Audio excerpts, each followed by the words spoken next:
এই সরকারকে সহায়তা করতে হবে। সমস্ত কিছু ঠিক হওয়ার পর একটা নির্বাচন হবে। এই রাষ্ট্রকে মেরামত করতে হবে। রাষ্ট্রের সমস্ত কিছু শেষ, প্রশাসন বলেন, আইন বিভাগ বলেন, বিচার বিভাগ বলেন, সব শেষ। এগুলা ঠিক করার পর নির্বাচন হবে। আমরা বিএনপি, আমরা এই ক্ষমতা নাই, আমরা এই সরকারকে সহযোগিতা করবো।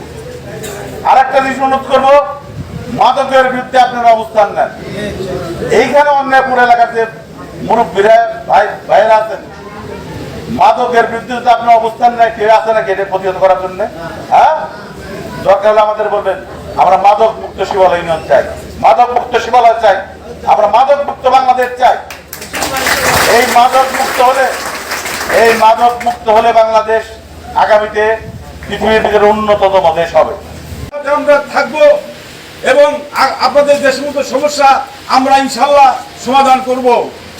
আজকে একটি কথা বলেছে যে আনলের থেকে হাজিরবাড়া পর্যন্ত যে পানি পর্যাপ্ত পরিমাণ থাকে, কৃষক কিন্তু সেই পর্যাপ্ত পরিমাণ পানির জন্য কৃষক আবাদ করতে পারে না।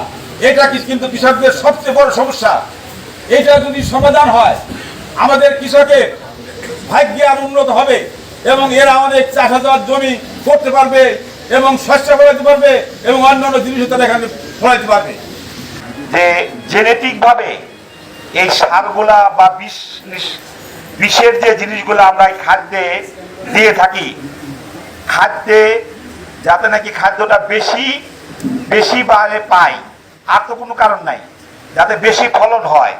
যেখানে আমরা মনে করি যে হয়তো 10 মণ হবে, আমরা চিন্তা করি এই বিষটা দিলে হয়তো 12 মণ 14 মণ হবে।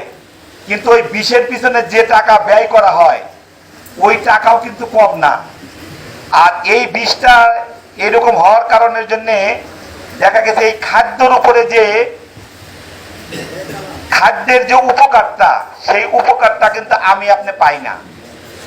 প্রিয় এলাকাবাসী, এই কৃষিতে বিপ্লব কিন্তু ঘটিয়েছিলেন আমাদের প্রয়াত নেতা শহীদ রাষ্ট্রপতি জিয়াউর রহমান। আপনারা যে ধান, ইরি ধান, বিভিন্ন ধরনের ইরি ধান আপনারা চাষ করেন, বিভিন্ন ধরনের ইরি ধান খেয়ে আজকে আমরা বেঁচে আছি। এই দেশের খাদ্যের নিরাপত্তা হয়েছে, এই দেশের মানুষের খাদ্যের স্বয়ংসম্পূর্ণ হয়েছে শহীদ রাষ্ট্রপতি জিয়াউর রহমানের সেই প্রকল্পের মাধ্যমে। অন্যের দোষ ধরা খুব সহজ, নিজের দোষ ধরা যায় না।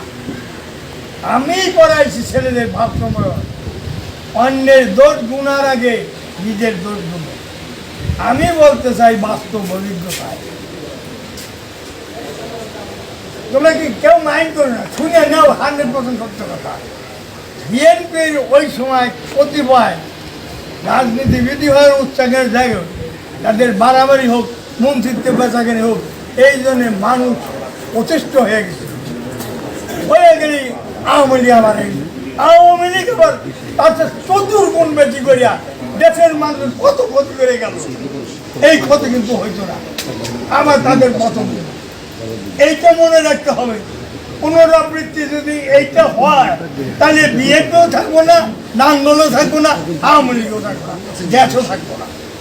আমার ছিল, অনেকে ছিল, যাই হোক, এই পর্যায়ে আপনাদের সামনে বক্তব্য রাখবেন বাংলাদেশ জাতীয়তাবাদী আপনাদের